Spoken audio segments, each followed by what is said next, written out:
Guys, ito yung tinatawag kong acrylic primer.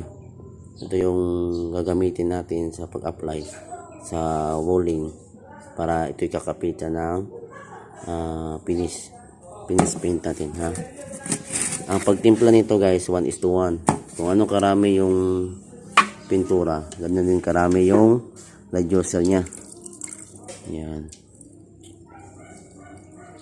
lagay mo ng reducer. Ayan. Tapos lagay mo muna siya. Ayan. Nilagyan ko kaunti guys para yung mga pintura sa ilalim yung tigas, mga melted siya, melt siya. Ito yung sa lahat ng kung magpipintura ka, ito yung pinaka-importanting gagawin mo. Mag-apply ka ng primer, acrylic primer ang gagamitin mo. Quality ito guys, kahit 10 taon hindi magpipid bahay mo. Yan.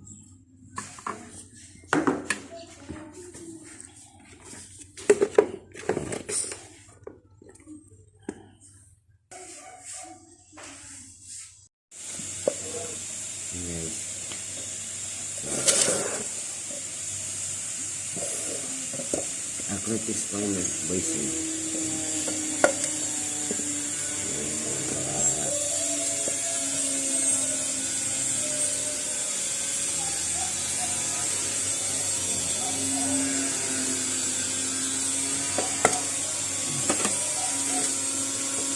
Gano'n ito karami guys, yun din yung reducer.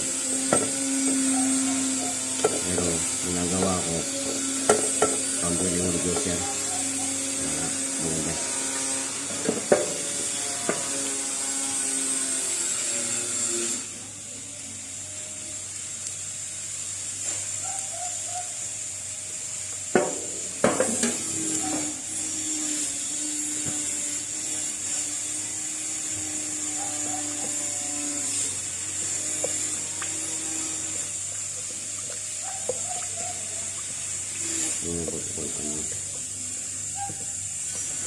Kailangan ayusin.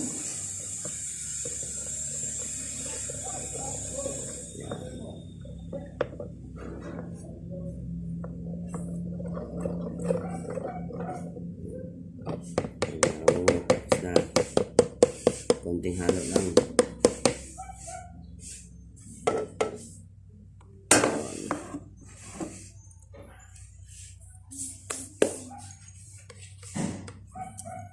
Yan, natutunan nyo na kung saan gagamitin itong primer,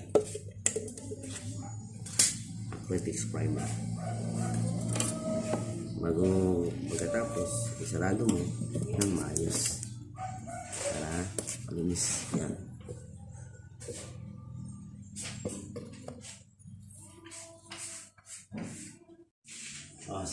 Masap mga kabungot, bago ka mag-apply muna ng primer, kailangan linisan mo muna yung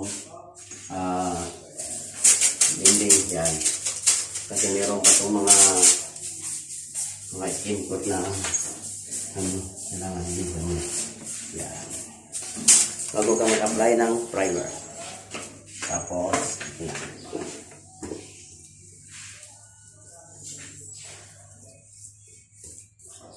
masa una sa lahat sa gitna mo talaga meron yan.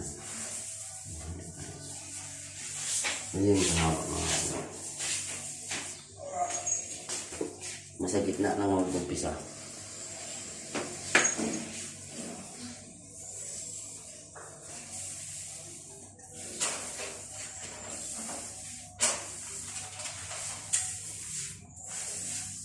Pag natutunan nyo na yung pagpipintura mga kabungot, kahit saan ka man magpunta, kahit doon ka pa magpunta sa Cagayan, sa iba't ibang lugar sa Pilipinas, basta matuto ka magpintura, matuto ka mag-impresyon, matuto kang paano i-apply, mabubuhay ka talaga mga kabungot. Kasi kung may mga construction site, hindi ka mag-apply kasi eskilado ka na eh. Skill to eh. Mga kung Manila rate naman, 700 to 800 ang rate nito sa mga pintor.